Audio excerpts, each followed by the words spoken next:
Hi everybody, Mischa here for Word of the Day, and there it is. Mumbo Jumbo.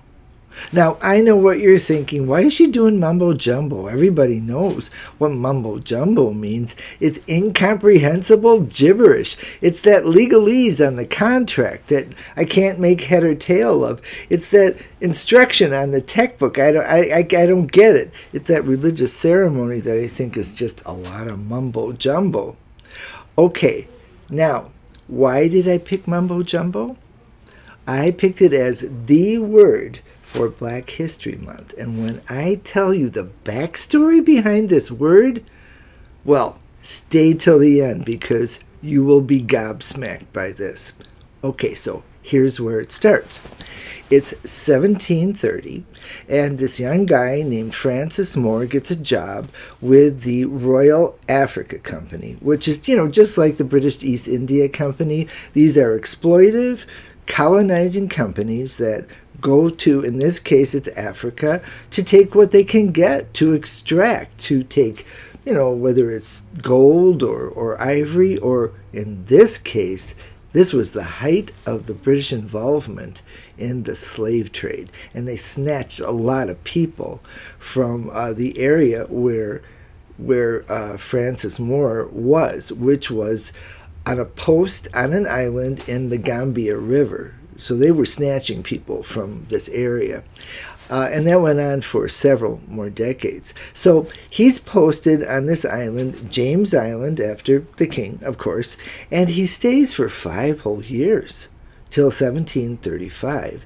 And during that time, he has a chance to travel around and to try to learn. Now, He's not an anthropologist. He's not particularly open-minded. He's a businessman, right?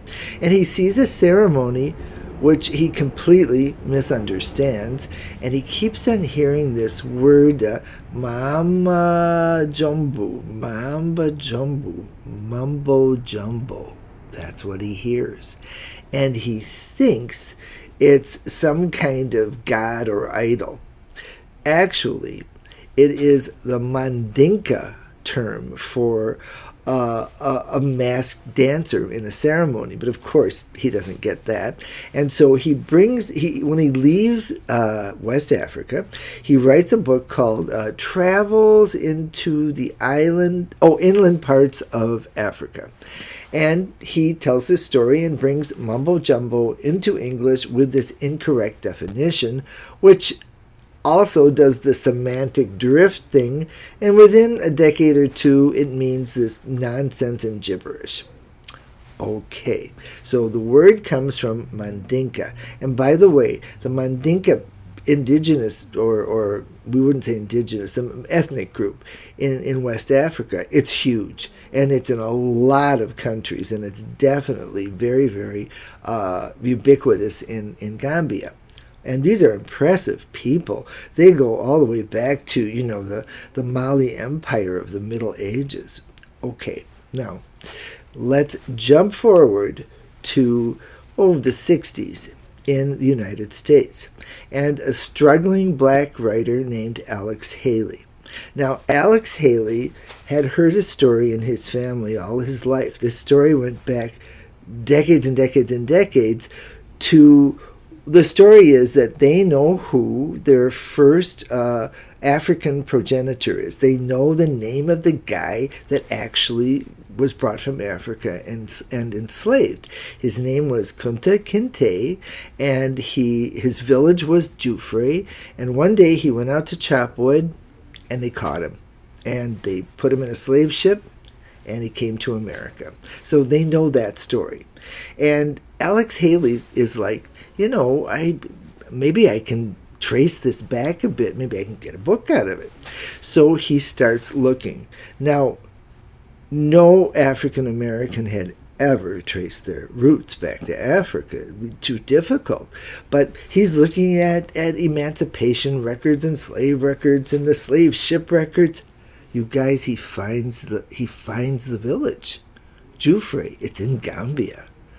And he goes over, and there's a griot. A griot is the person in the village or the town who can give you an oral history of the genealogy of everybody in the town and everything that ever happened there. And so he's sitting with a translator, Alex Haley is, and it's going on for quite a long time. He's listening, and then he hears it. He hears it. Kunta Kinte went out one day to chop wood and never came home. And in that moment, he realizes he has found his roots.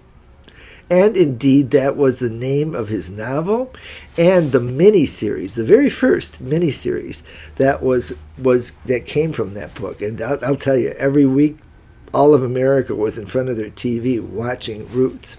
Now, this is the good part. Okay, this is the ending I wanted you to stick around for. You remember Francis Moore, the guy who was posted on James Island in the Gambia River? Okay, so that island is no longer, well, if you look at the map, you won't find the James Island. What you will find is Kunta Kinte Island, because Kunta Kinte was a Mandinka.